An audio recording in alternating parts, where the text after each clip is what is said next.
Hey everyone, this is HeatherAsh and I am live on Facebook and YouTube. Yay! So happy Tuesday, everybody. I'm in Santa Fe outside of a cafe that I've been working at, socially distancing, and hopefully the internet is good. So let me know if you come on live, if the sound's okay, and how the internet is before we get started. I was in my car, but I was too far away from the internet. Hey, Leslie. Hey, Noelle.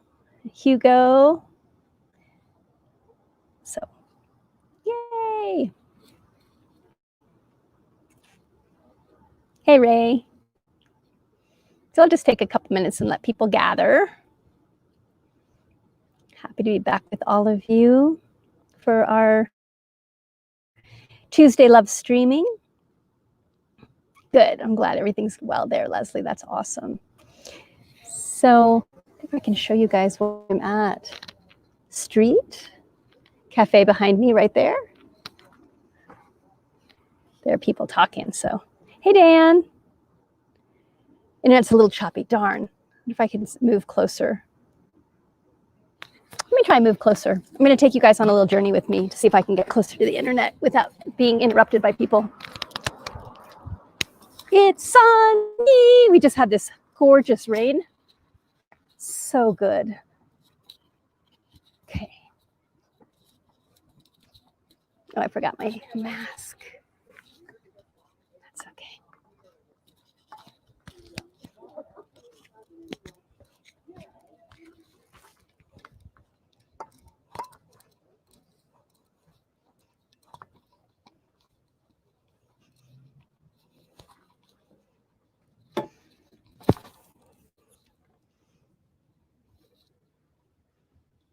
Okay, let's see if this is a little better. It may not be, but it might be. Hey, Hanita, how are you, sweetheart? Wendy. Okay, so hi, Zoe. So Wendy, Noelle said she just went out and came back in again. So let's see if that works. So how's the internet now? I just moved. I'm a little bit closer. Okay, good. Perfect.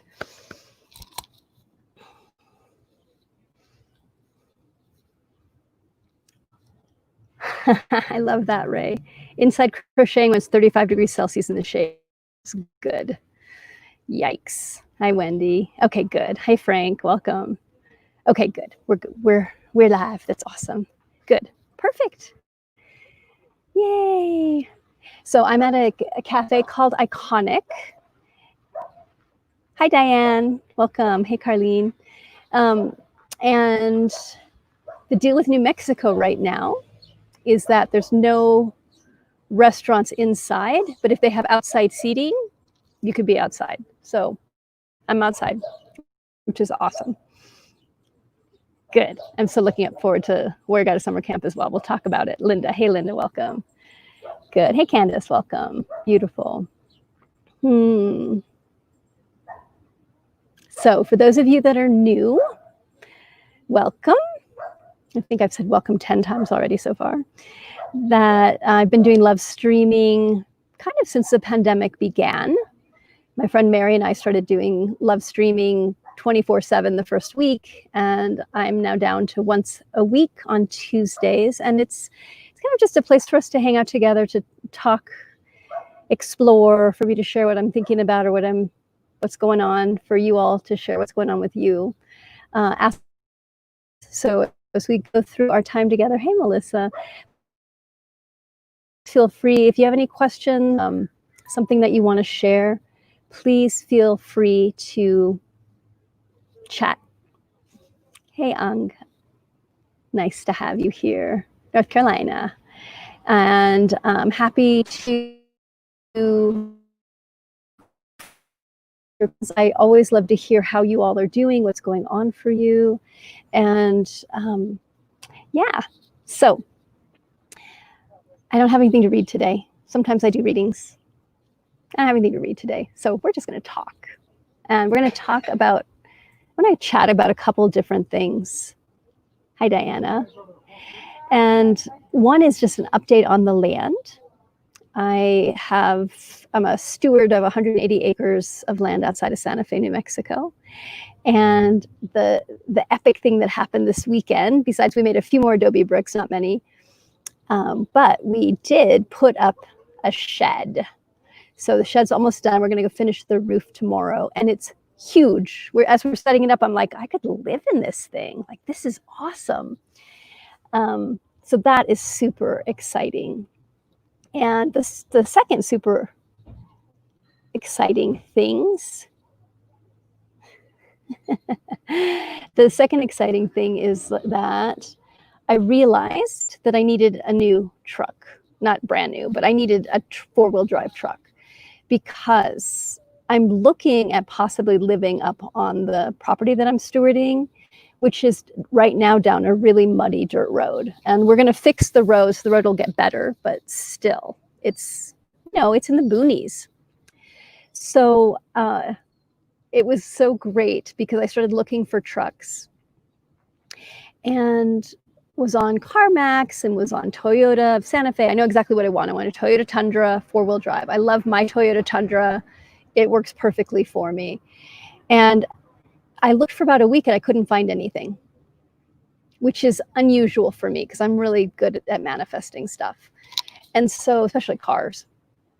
And I said to my friend Franklin, I was like, Franklin, this is so weird. I can't find my truck. Like, I don't know what's going on. And he said, well, have you looked at Craigslist? And I was like, no, why would I look on Craigslist? And he said, well, that's how I got my truck. So he pops open Craigslist Santa Fe. The second listing he finds, he's like, how about this? And he holds up his phone to me. And I look at it and I'm like, that's my truck. There it is. He's like, well, how do you know? I'm like, it's my truck. It's perfect. It's exactly what I asked for. And it was so funny because as I was driving out of Santa Fe last week, I was thinking, okay, I need four-wheel drive. I needed a used truck. I want a Toyota Tundra. I want it to be a double cab. And I'd like it to be red. Orange would be okay. So the truck I'm getting, which is a Toyota Tundra, four-wheel drive, is orange. It's called Inferno Red. Is that the best? So the man that I'm buying it from is lovely. He does not want to sell the truck. He needs to for his job.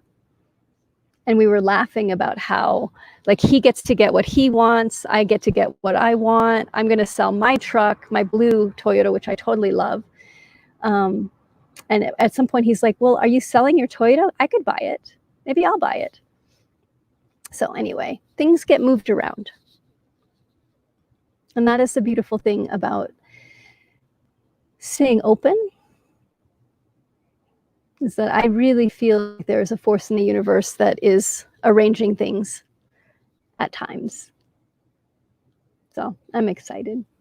Leslie, I love what you just said. My mom has Parkinson's, and I would ask her how she was doing. She would say her legs were wonky. Yes, I do use wonky. I love that word as well. Yeah, I'm not a huge fan of orange, but this is a good orange.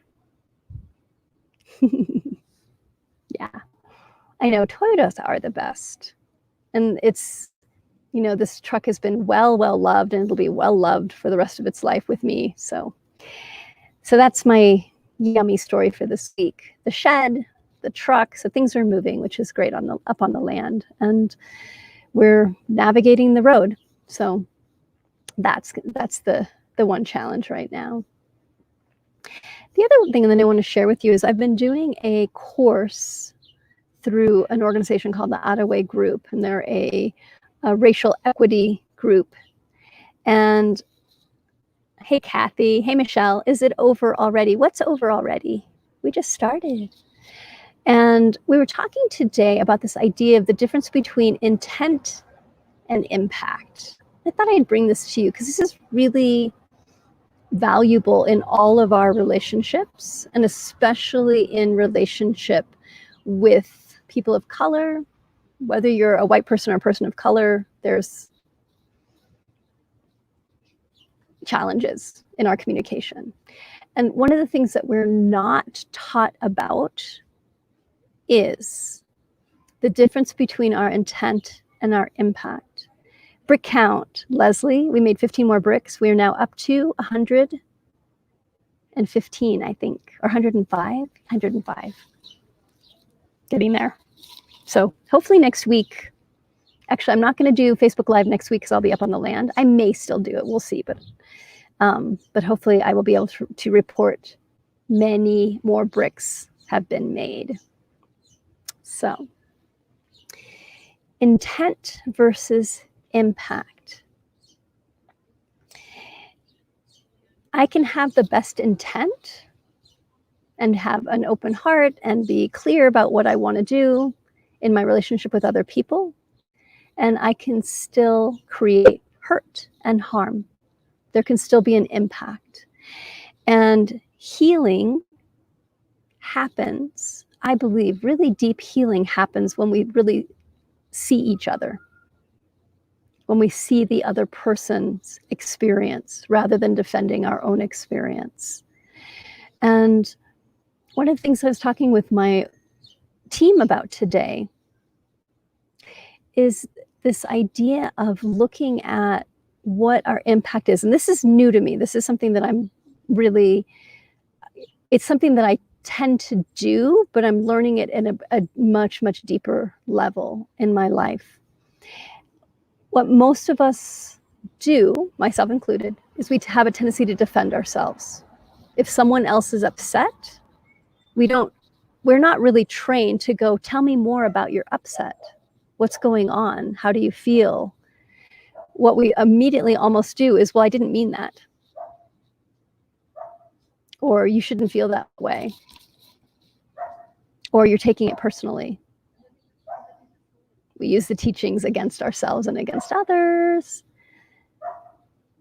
And so to understand that when you're in an intimate relationship or when you want to deepen a relationship with somebody else, that means understanding that we all have challenges in our lives. Yeah, my intent is subtle, my impact is profound. Very true, Leslie. And that especially people of color, people that are more marginalized,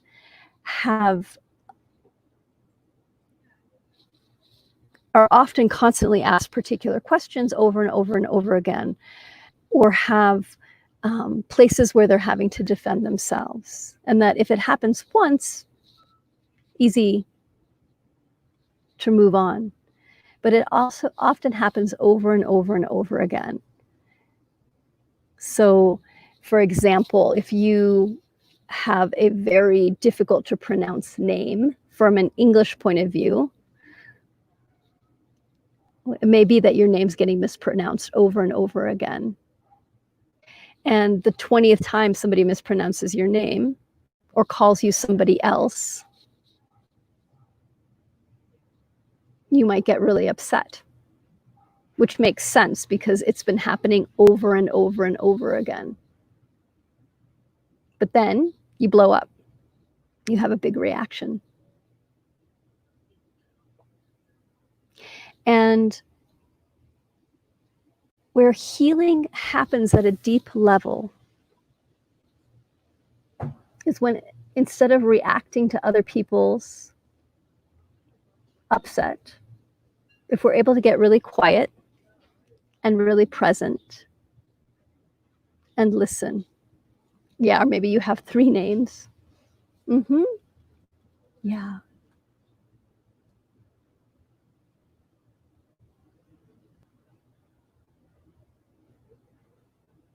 No.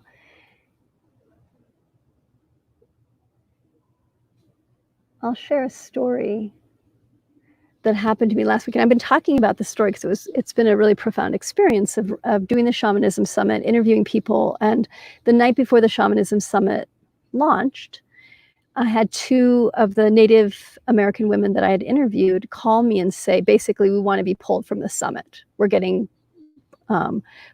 huge pushback from our community around the word shaman. People are really upset. And we want to be pulled. We want to be pulled out of the summit. And I called the next morning and I was like, let's talk about this. What can we do? And one of the women had written this beautiful statement about why they chose to do the shamanism summit, even though they weren't in alignment with the word shaman, and why they weren't in alignment with the word shaman. And then they created a video. I'll post the video. It's just a profound video, I think. And, or no, they hadn't done a video. So I'm talking with them, and I said, okay, wait a minute. I made a mistake here. I had said to you when I interviewed both of you that we would talk about the word shamanism and why it was a problem for many Native people, not all Native people, but for some Native people. And I said, and we got so involved in our conversation, I didn't ask you about the word shamanism. And I said, that was my mistake. I apologize for that. And so how do we rectify this? And so we talked about, I said, well, we can take the statement that you put and put it up on the website. And I said, why don't we do a video? Let's do a video. That'll be a great thing. So I wasn't available to the video, but my co-host was. And so he did a beautiful video, and that allowed us to move forward. And I could have gone into like total defense. No, it has to, you guys are already signed up. There's no other thing that we can do, and then defending the word shaman, like, well, it doesn't, we're not using it the way that you think we are. None of that was relevant at all. What was relevant is that these women were really struggling in their own communities because of a perception of a particular word. When we're able to stop and listen to what's needed in a particular situation, we can then rectify it. And the healing that can happen from that, I'm not saying that's this particular case, but in other cases is huge.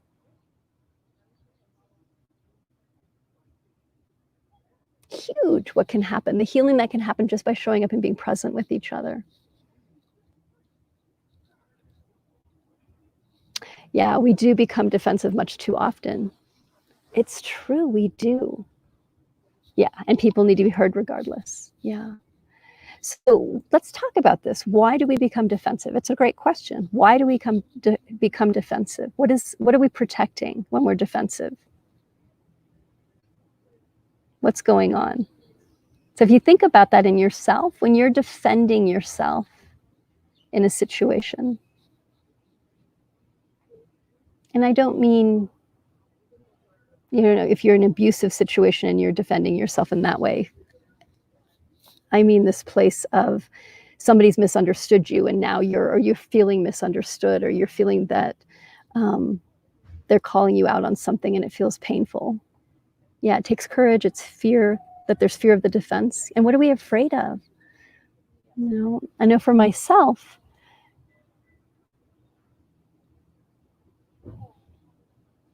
there's a wanting to do it right. We don't like to be wrong, exactly, or to be accused of something. Ego, exactly. Our beliefs and perceptions. Yeah. People who know they are right don't usually argue. True. Yeah, our beliefs and perceptions.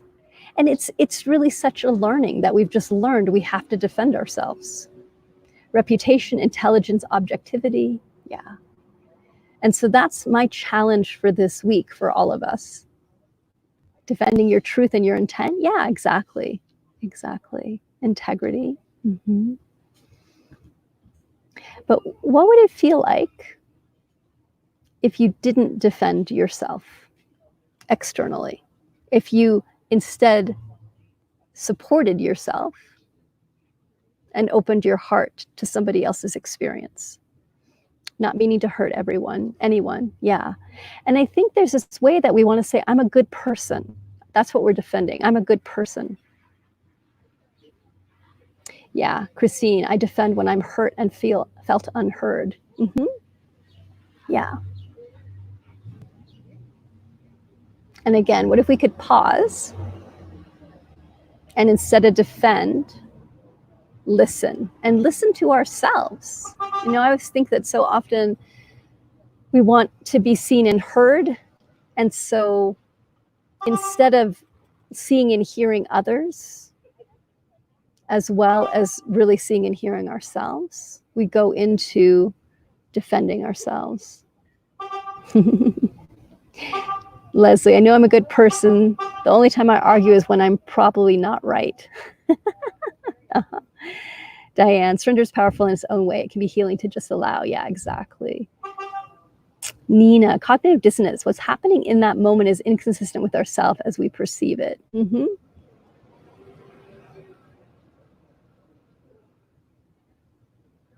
Yeah, and there's so much power in getting past your own cognitive dissonance to allow who you think you're supposed to be or how you think you're supposed to be perceived, to let that all fall away. Yeah. So be curious. Where are the places that you defend rather than listening? Looking at that idea of intent. Your intent might be very good, but what's the impact that you're having? And again, this is really relevant when you're wanting to have intimate conversation, communication, when you're wanting to build relationship with people. Mm-hmm. Good. Leslie, we'll definitely send you prayers that you're going to back to drive the school bus.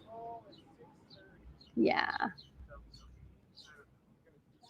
Definitely sending prayers that everybody stays safe as you hold those kids with love as you travel them back and forth between their home and school. Yeah. It's a challenging time. I mean, I was thinking about this of like, I'm so grateful I don't have kids right now because there's just so many hard choices. Do you send the kids to school? Do you homeschool? It's hard. There's a lot of choices. Yeah, exactly. Ang, I love that. No need to really explain. We know our truth, so we can just listen. Exactly. Yeah. And there's this beauty too of like staying with ourselves with whatever discomfort has gotten evoked inside of us and just letting ourselves be with that discomfort, letting it dissipate so that we can listen, that we can show up. There's beauty when, the other thing that we were talking about today that I realized is that when you know how to apologize, I think your defensiveness starts to shift as well. So this is especially true with women. I know it's true for men as well in some cases, but for a lot of women, we have habits of apologizing all the time. So somebody steps on our toe, we apologize. We get in somebody's way, we apologize. And even for things we don't do, there's a habit often that women have of just habitually apologizing. And it's really habitually apologizing for taking up any space at all. It's something else that we've often learned. And so to shift from apologizing all the time to learning how to give a really good apology. To show up when there's been harm, when you've created harm inadvertently or not, or when you haven't shown up and really been present for someone else. What my belief is, what I'm playing with right now, is that when you know how to apologize at a deep level and you can show up with somebody and say, I am sorry for the impact.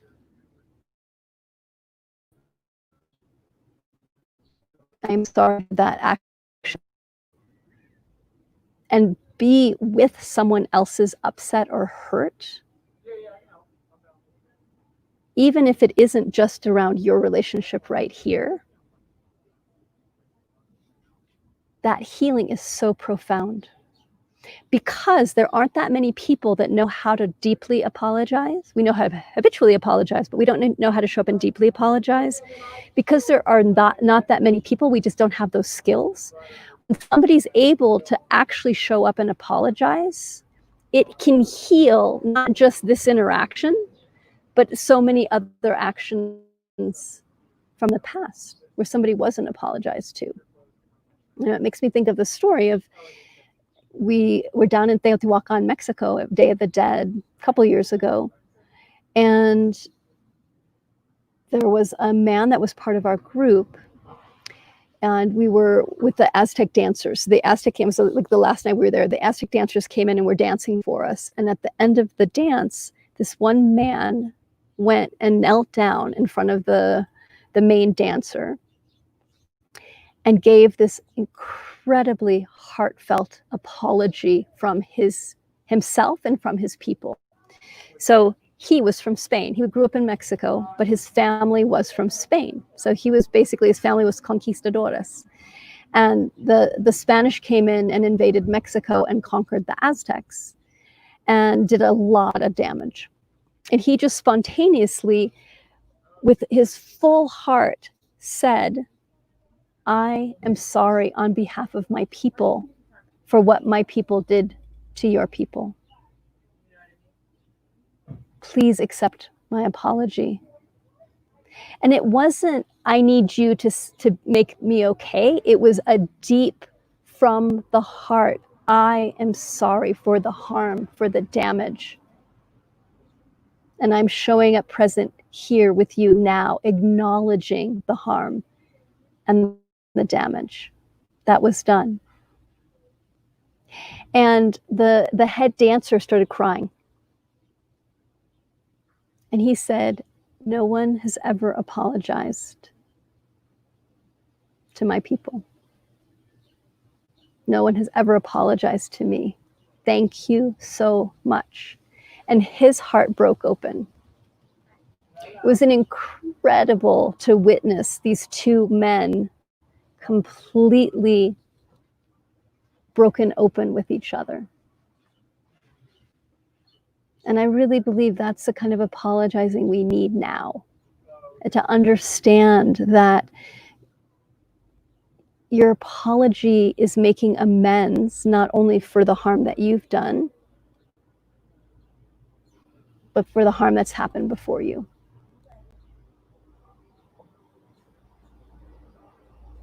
And to do that with great love and mindfulness. And we're going to mess up. That's just the truth. We're going to make mistakes. But what I found is that knowing that I'm going to make mistakes as I navigate the world, knowing that I'm going to hurt people, that I'm going to cause harm, that I'm going to dishonor people by mistake, that I'm going to miss things, that I'm going to misspeak, knowing that, because I know how to apologize, it's okay. I don't feel defensive around it or like I have to be perfect. I'll learn as I go along. And this is the thing about making an apology, is that you then also change your behavior. You change your behavior as well. That's important. Yeah. I'm sorry, what I can do to make it right is a good start. Yeah, exactly. Yeah. Okay, so Leslie, you want to talk about politics? About being upset around politics. All right.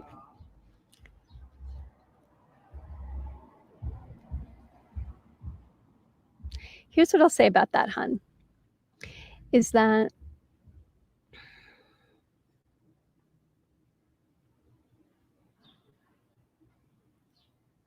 hey, Diane. Yay. Beautiful. Thanks, Kat. Okay, I'll share that. So Leslie, just to share about this idea of politics, and you know, a lot of people right now are upset about politics. And I mean, there's all sorts of things to be upset about right now, honestly. So my point of view is this.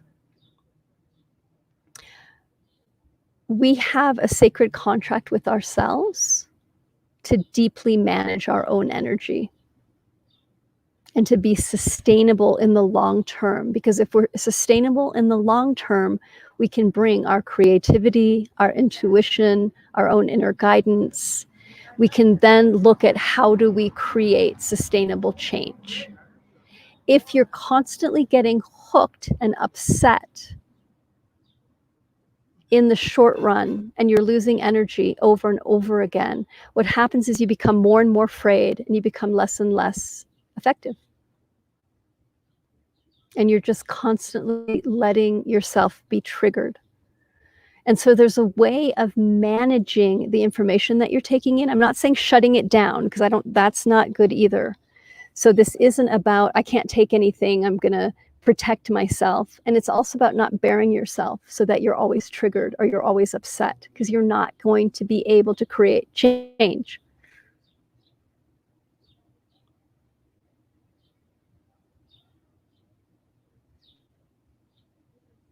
So it's this place of constantly coming back home to yourself and asking yourself, what action can I take? What's the action that I can take in this moment? And what do you need to let go of because you don't have control over it, which is almost everything. But there are things you do have control over. There are ways that you can take action. And to be sustainable means to navigate the gauntlet, we can call it. My friend Ginny does this teaching. I think it's a great teaching. So in Indiana Jones, there's a time when he's going through some, I don't even remember this part of the movie, but he's going through some, that sunbeam is fun. Oh, well, you just get a ray of light and me. So he's going through some like narrow passage that there's swords coming out, or there's all sorts of things coming out, and he's having to dodge to get through. And that's kind of what our world is right now. There's people that are trying to hook your attention. There's all these challenges that are coming, and you can get bludgeoned and beat down and frustrated and angry by everything that's happening, or you can learn to dodge it so that you stay centered inside of yourself and you know where you're going. And that doesn't mean sometimes you don't turn and take serious action in response to some things, but I always really look at where are you going to be the most effective. Really important. Okay. And it's okay to be upset. It's a crazy time. So I'm not saying don't be upset. Let me modify that, Leslie, and everybody else. I'm not saying don't be upset. It's okay to be angry. It's okay to be upset. And how do you stay sustainable? Cat. I've been doing a 3-step process. Beautiful. Acknowledge the other person's point of view or experience. B, take ownership over your part of the disruption of peace. C, commit to changing behavioral patterns in the future. Exactly. I love that. Taking action. Hanita, that's such a refreshing story. I'm from Venezuela and constantly hear Europeans and Spanish people complaining about how bad the colonization from USA is. And I always remind them that Spain colonized and destroyed my country. So it's not just an American problem, it's a human problem. Yeah. All of South and Central America, almost all of South and Central America was also colonized by the Spanish, or different, mostly the Spanish. So true. Leslie, hey Leslie. How are you, sweetie? I'm waving at you. I'm struggling with racist family members. I'm focusing on loving big and not taking things personally, but it's getting really difficult. I bet that's really, really challenging. So let me turn this off. I've got something that's dinging me. Quit. Oh, good. Thanks, Leslie. I'm glad. Okay.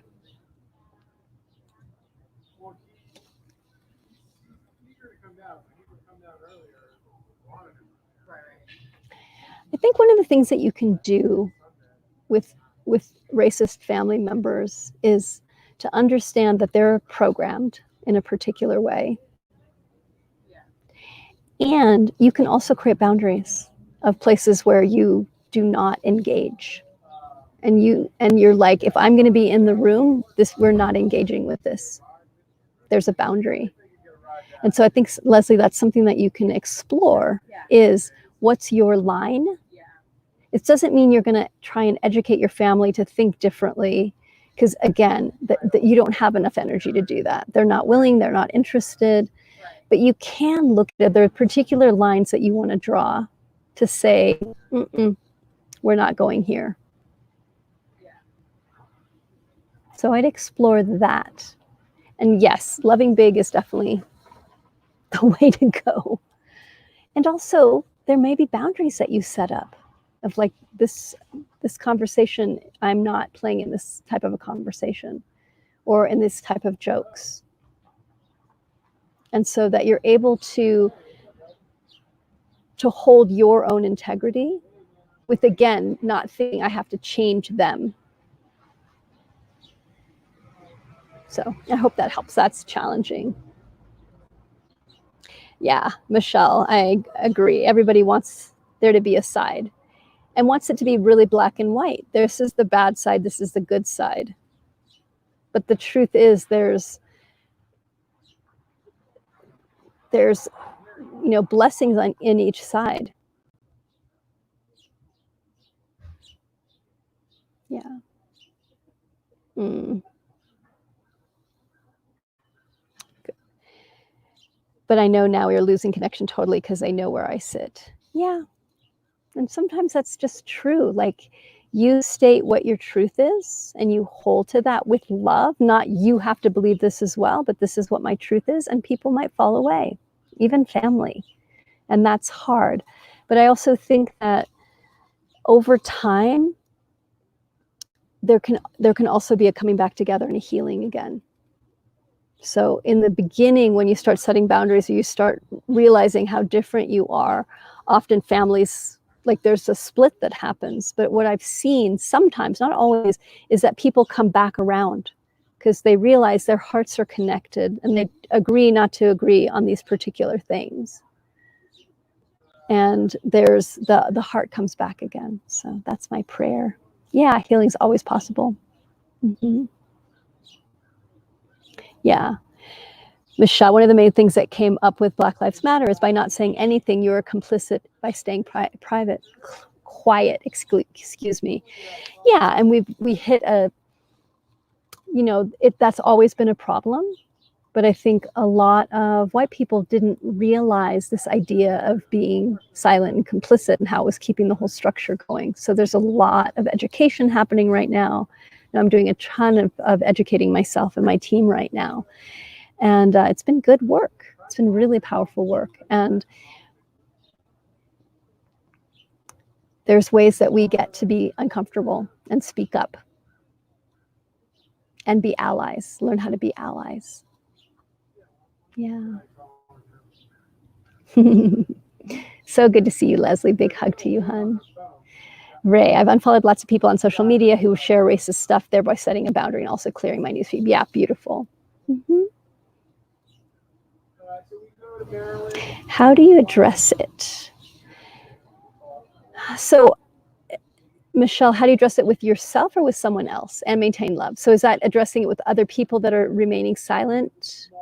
Can you just give me a teeny bit more information so I can answer properly?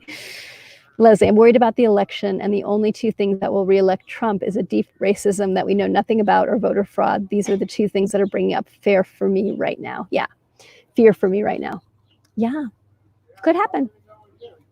Could happen. So again, we have to keep coming back to others. Okay, thanks, Michelle. We have to keep coming back to, we are on a journey together on this planet. And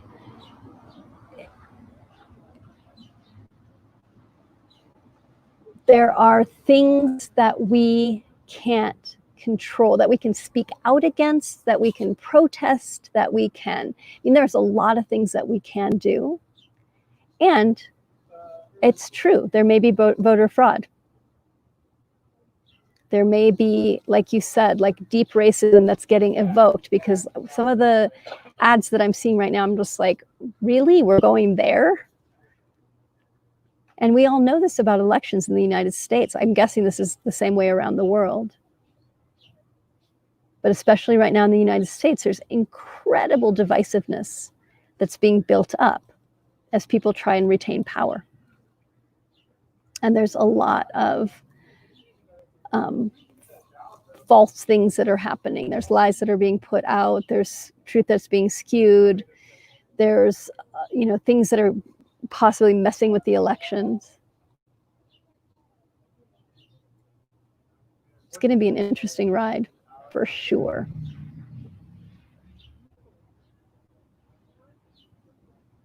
Yeah.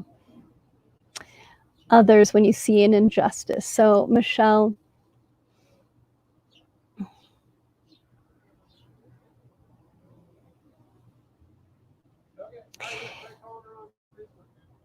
so here's what I'd say is that addressing, let's say, racism and maintaining and holding love, we'd love to be able to do that. And we'd love to be able to do both. Like, can I be super, super graceful and go in and defend somebody or speak up against something or make a boundary with somebody and have a loving, open heart? And doing both simultaneously, you may not be able to do right away, but you're going to work towards that. And so what I would say is practice speaking up, knowing it may come out rough, but that you're dedicated to speaking up in love, to speaking up with presence, to speaking up with clarity. And what do you want to bring together? Okay. I just had somebody break down crying on my team as we were talking about this. And it's a woman of color. And we were talking about, like, for people speaking up for other people that don't have privilege, the people that have more privilege speaking up for people that don't have privilege. And she started crying. She's like, if somebody did that for me, I would feel so seen. She said, I can't imagine the many, many times that different microaggressions or people have like power over her or dismissed her and nobody stood up for her. And she couldn't stand up for herself.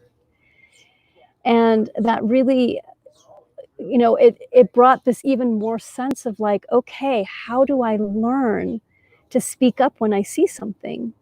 And that at first it may be rough, that I may be learning, but that I may not be able to change this person's mind, but the person that is being spoken against, let's say, or spoken over, suddenly has an ally. And how do I want to be an ally? Blessings to you too, Leslie.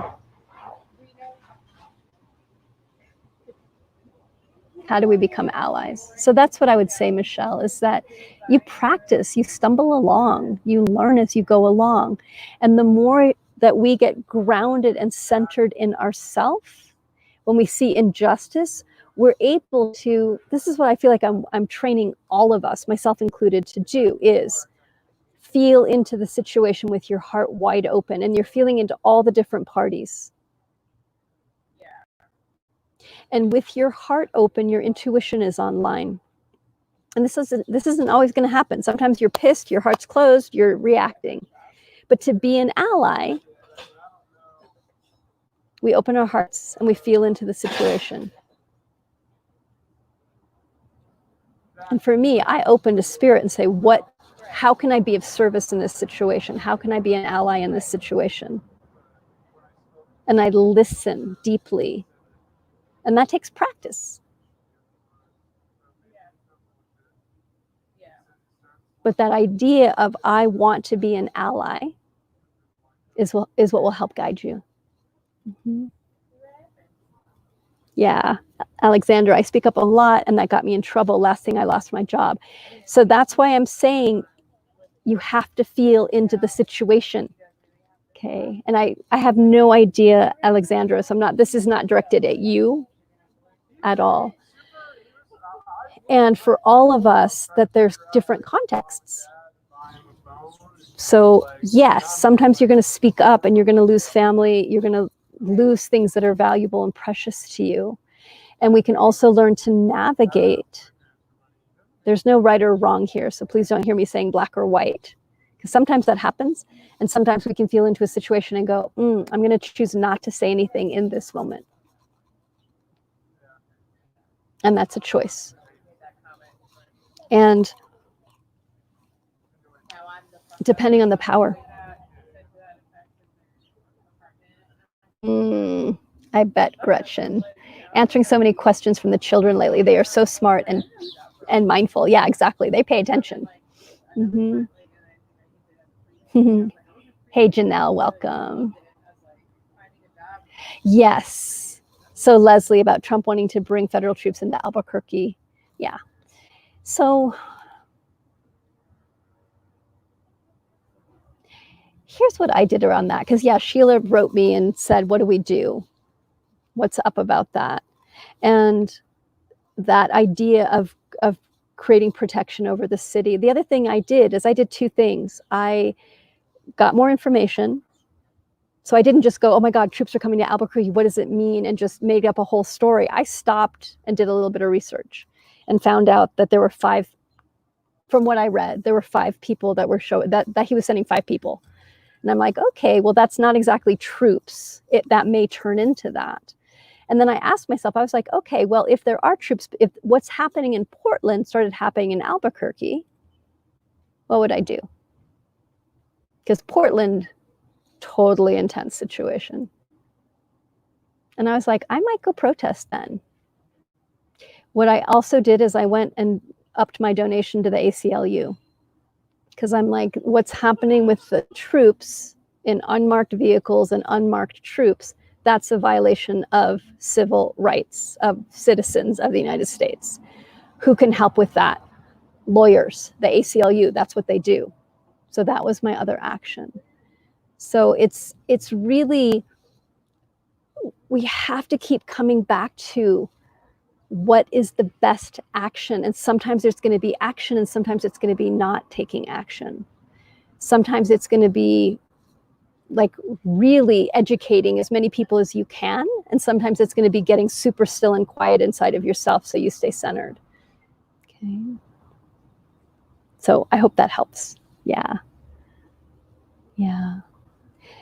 Zoe, when we are radically honest in our own truth, I feel there is no loss. I think that's really true, that we can stay centered then. And there's this flexibility that comes when we're in our truth.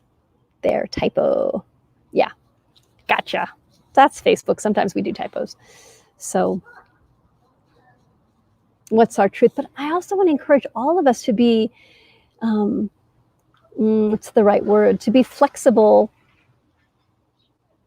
and here's a better way to put it, to be willing to change, to be willing to be wrong, so that we know what our truth is, but we're also like, and my truth, I maybe get more information. I may get more information. I know what feels true in the moment right now, but I'm open to gathering more information. Okay. Really important. Really important.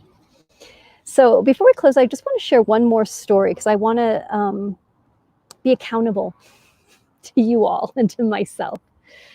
So I'm going to go on my Facebook page, my personal Facebook page. So not all of you have access to this. Thanks, Leslie.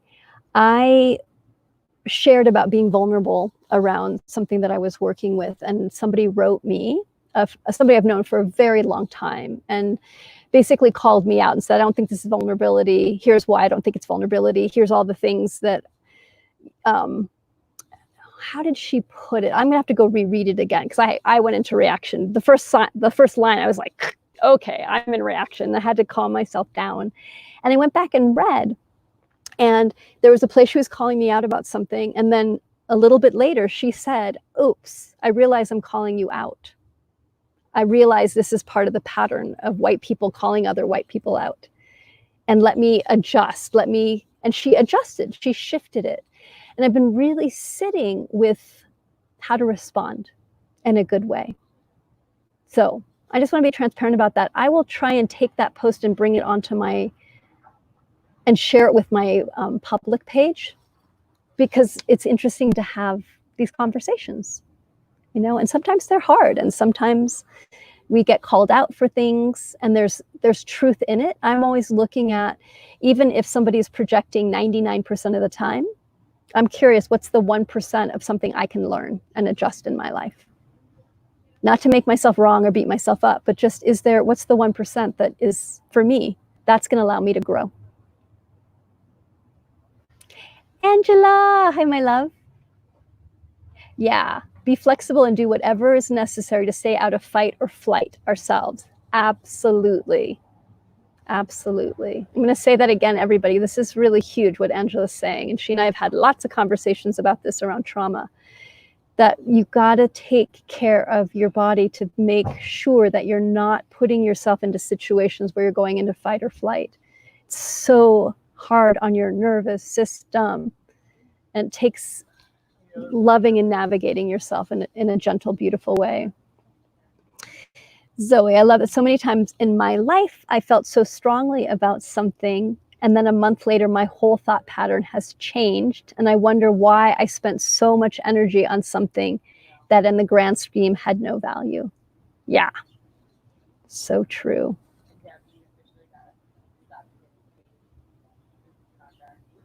Mm-hmm. Yeah, Leslie, if I speak my truth to my racist family members, it will turn into World War III, so I've chosen to stay silent so far. Do I go there with love?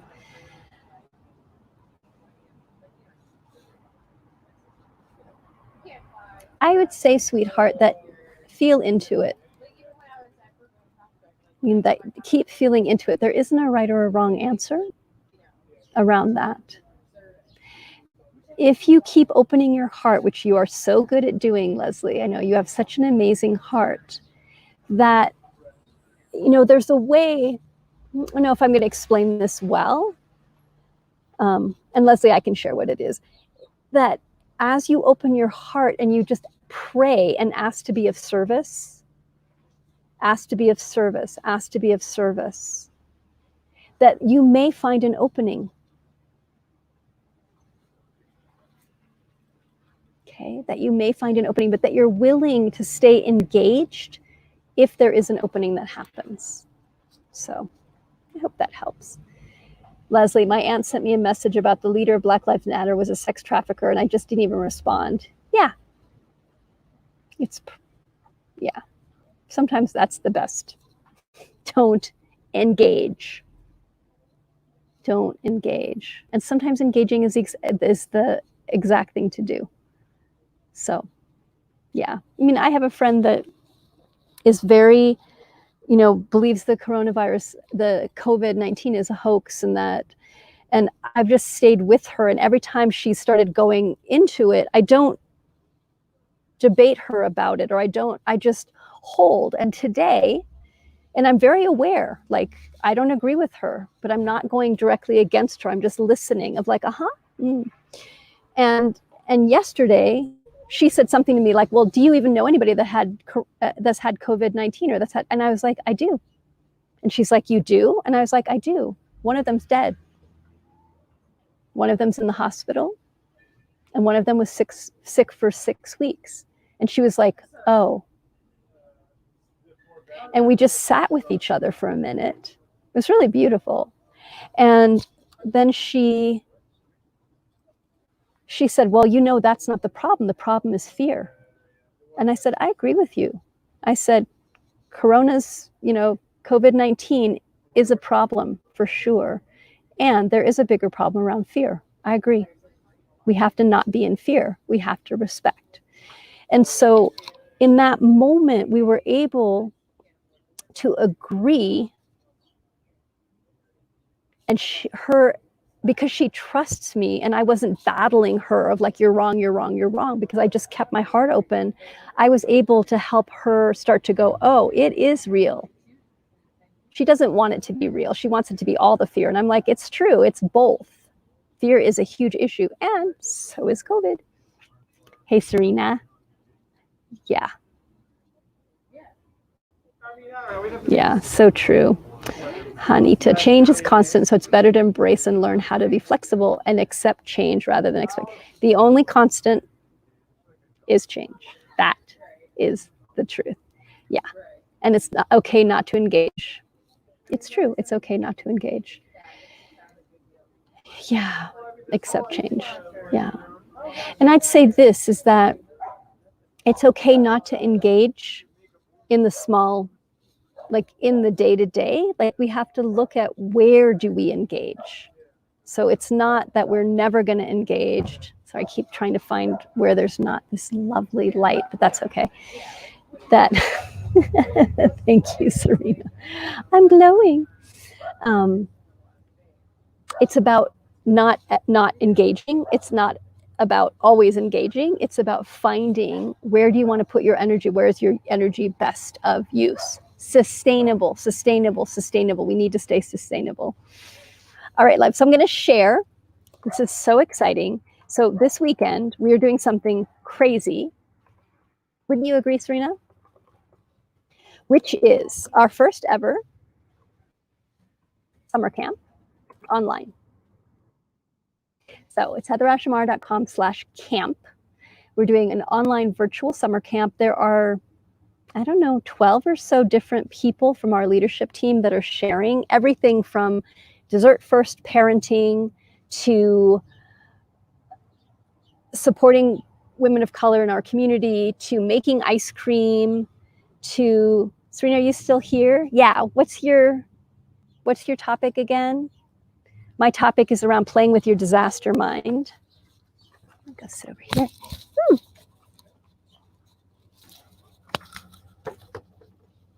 Yay. Tara's making 496 people register. I love that. We're got a summer camp. Cooking as ritual, Serena, Tara's making head piece magic stuff, and adventure in art, cooking and flower wreaths. Yeah, there's so much. So if you haven't signed up yet, heatherashmar.com. It's going to be streamed live on our Warrior Goddess Women group, so you can go there. But sign up, you'll get the whole list of everything. Tomorrow the newsletter's coming out, and I'll have the full schedule in the newsletter, so you can see, pick and choose. You can join us for the whole thing. There are s'mores. Noelle is doing a workshop on s'mores.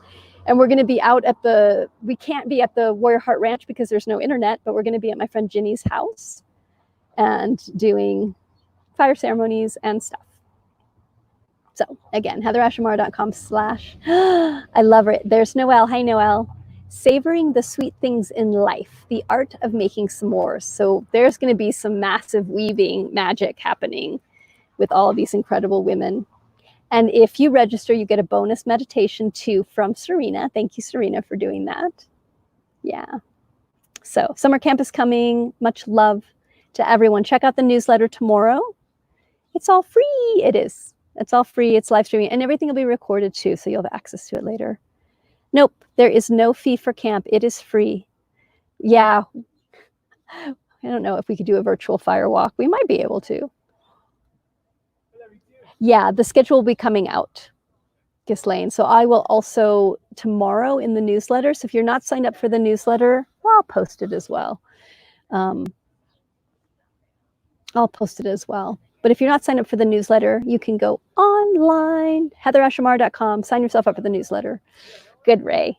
Yeah, it's going to be excellent. Was there something else I was supposed to announce today besides? Oh, I know. Thursday, Queen Leah, who is a dear one that I just met online in a really sweet, magical way, is coming on to do our love streaming spotlight. And oh my God, I love what she's doing. I'm so excited. Let me just read really quickly. There's so much good stuff going on. Queen Leah Lewis is a sacred arts for living teacher dedicated to raising divine feminine consciousness to enjoy heaven on earth. So she is magic. She'll be coming up on Thursday. So please join that for the love streaming. Again, that'll be in the newsletter as well tomorrow, and I'll post it right after this. I'm going to go set it up. Oh, good. I'm glad, Zoe. That's perfect. Yeah, come play with us. It's going to be a great weekend. And I just want to say thank you to all the leadership team, Serena, Tara, Noelle, Deirdre, Jamie, Rachel. It's been an incredible group of women that have come together and pulled this off, our first ever online virtual Warrior Goddess Summer Camp. So any tips for chiggers? Oh, yeah. So tips for chiggers. Sulfur, which I have. So do you have chiggers now, or are you trying to avoid chiggers? That's the question. To not get chiggers, you want to touch yourself constantly as you move through things, because chiggers have little they don't have very strong mouths. And so if you're constantly brushing yourself off, brushing your legs off when you're walking through grass and stuff, you brush them off. When I moved to Texas, I got chiggers really, really bad. Oh, clear nail polish can work. And also the sulfur. So don't itch them. There's only one solution if you have chiggers. Don't itch them. If you've already started itching them, it's going to be a rough ride. Yeah. Clear nail polish can help. What's the other thing? And sulfur. So there's stuff called Chiggaway, which helps the chiggers not, but it also helps pull the toxins out too. Chiggaway. It's in a green bottle. Calamine lotion helps too. I'll write Chiggaway down.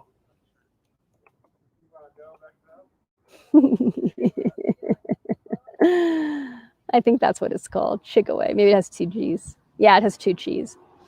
All right, loves. Thanks for tuning in with me live from Santa Fe. Many blessings to each of you. Again, I'm most likely not going to do love streaming next week because we'll all be up on the land. But I'll have somebody else do love streaming. So I think I'll bring Mary on to do love streaming for us if I don't do it. All right. Bye, everyone. Serena, I'll see you soon. Tara, I'll see you soon too. Yay! And Noelle, see you online soon. Bye, loves. Bye-bye.